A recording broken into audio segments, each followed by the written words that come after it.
Assalamualaikum warahmatullahi wabarakatuh. Bagaimana kabarnya mahasiswa hari ini? Alhamdulillah, semoga dalam keadaan sehat walafiat sehingga kita bisa dapat menuntut ilmu pada hari ini.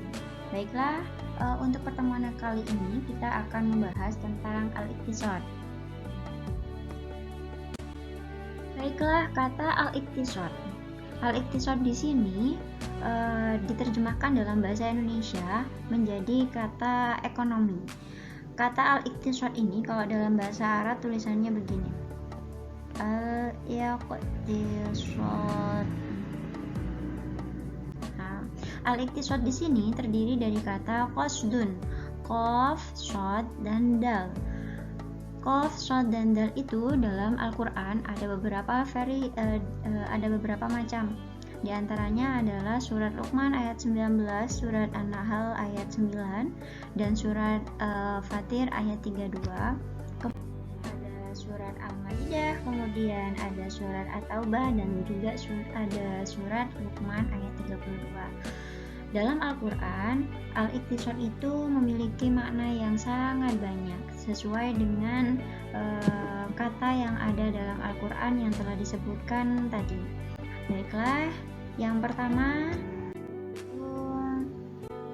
surat Luqman ayat 19.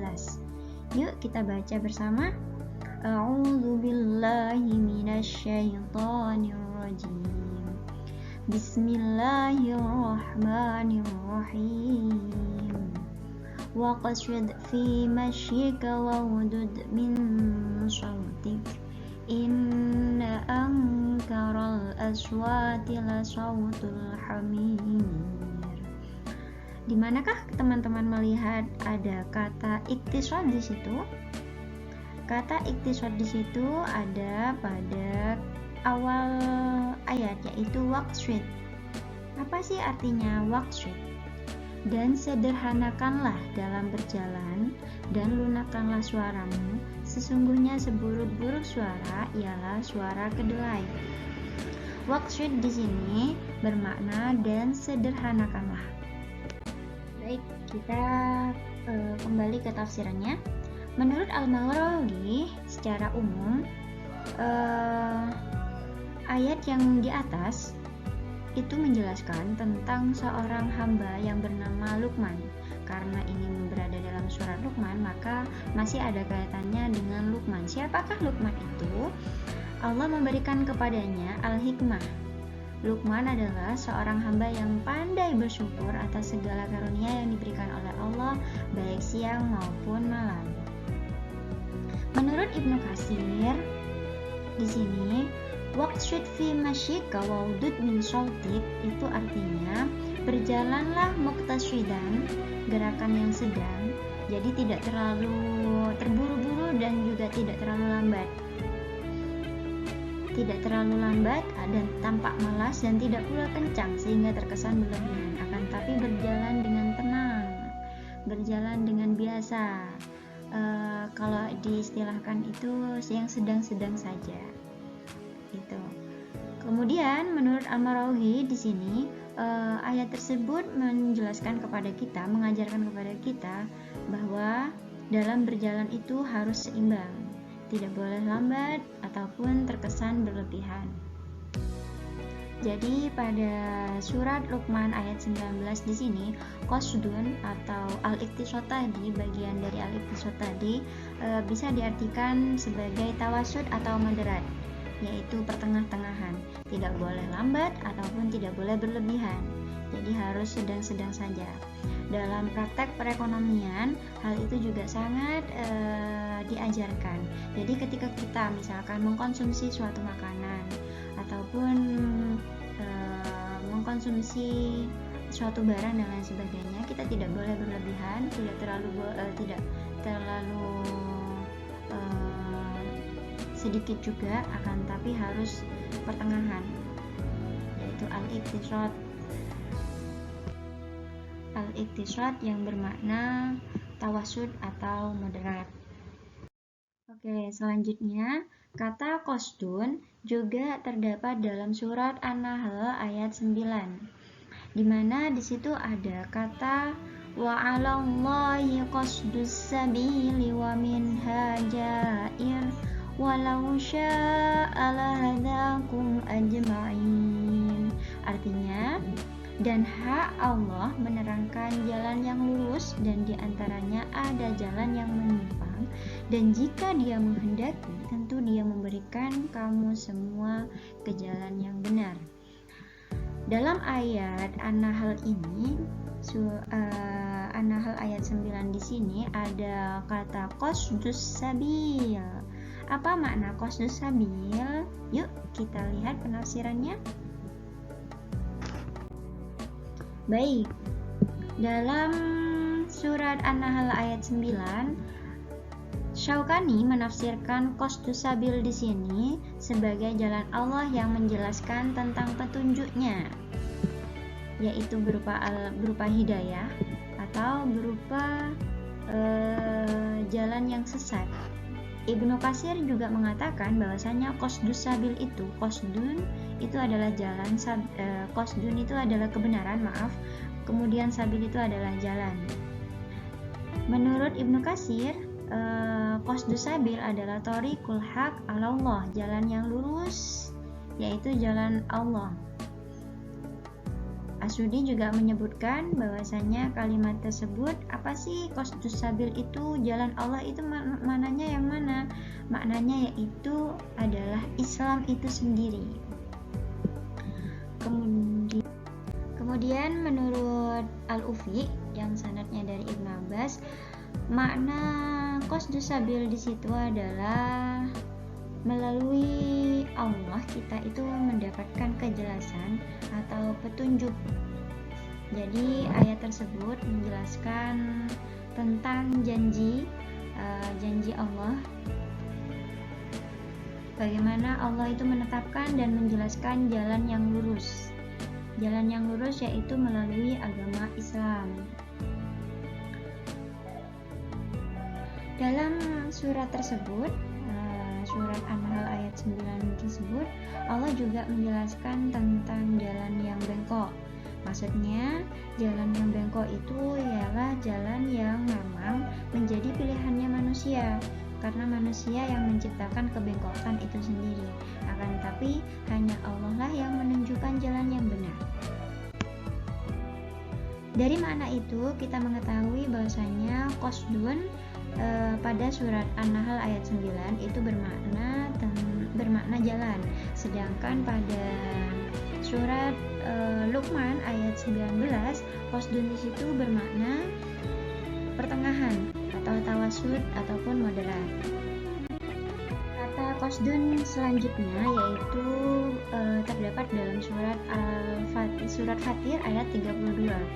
A'udzubillahi minasyaitonirrajim.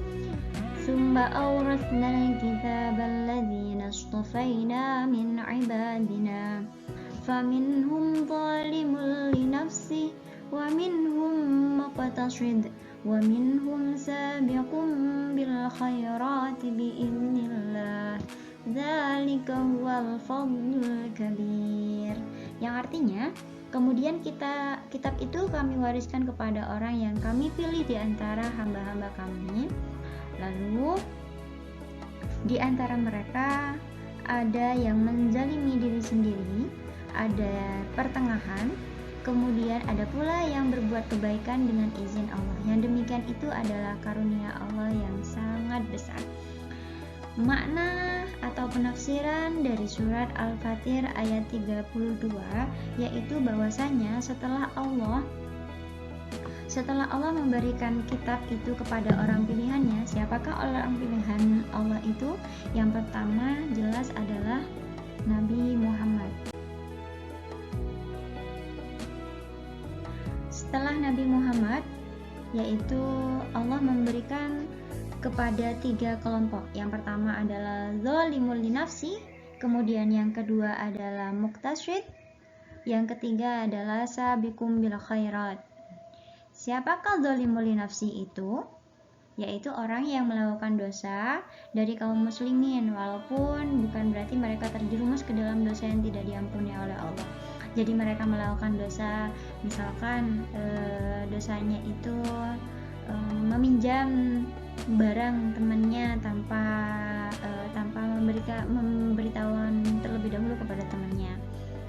Kemudian kalau yang kedua, muqtasid, yaitu orang yang sungguh-sungguh menempuh jalan dengan cara pertengahan. Menurut Al-Marawi, muqtasid di sini mereka melakukan kewajiban-kewajiban dan meninggalkan apa yang diharamkan oleh Allah. Namun terkadang mereka juga melakukan hal-hal yang diharamkan. Itu menurut tafsir Al-Marawi. Sedangkan sabiqum bil khairat, yaitu mereka yang selalu istiqomah dalam melaksanakan kewajiban dan hal yang baik serta meninggalkan yang diharamkan, juga termasuk hal-hal yang dimakruhkan. Jadi memang kalau sabiqum bil khairat ini adalah orang-orang yang memang tawadu, orang-orang yang memang meninggalkan sesuatu yang diharamkannya. Nah teman-teman, itulah penafsiran dari surat Luqman ayat 19, kemudian surat An-Nahl ayat 9, dan juga surat Fatir ayat 32 yang menjelaskan tentang al-iqtisad. Selain itu, makna atau kontekstual dalam al-iqtisad itu ternyata memang sangat berkaitan dengan ekonomi. Jadi iqtisaduna, kalau teman-teman melihat di layar, ada kitab yang memang ada iqtisaduna, yaitu kitab ini merupakan karya dari Bakir Sadr. Bakir Sadr ini adalah cendekiawan Islam yang banyak melahirkan kitab-kitab. Yang sebelumnya Bakir Sadr ini juga telah mencetak atau membuat karya ilmiah yang berupa falsafatuna, kemudian falsafatuna atau falsafat kita. Jadi kalau iqtisaduna itu berarti adalah ekonomi kita.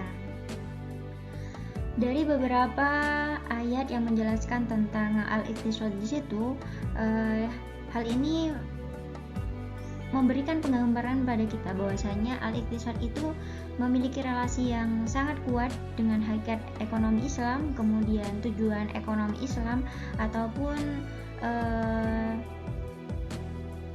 syariat Islam itu sendiri. Apa sih tujuan dari ekonomi Islam? Tujuan dari ekonomi Islam yaitu mewujudkan kemaslahatan.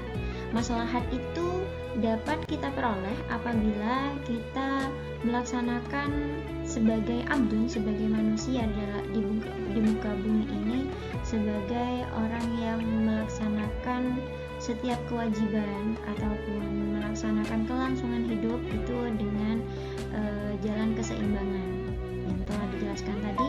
Tidak boleh berlebihan ataupun tidak boleh terlalu kikir, tidak boleh terlalu boros.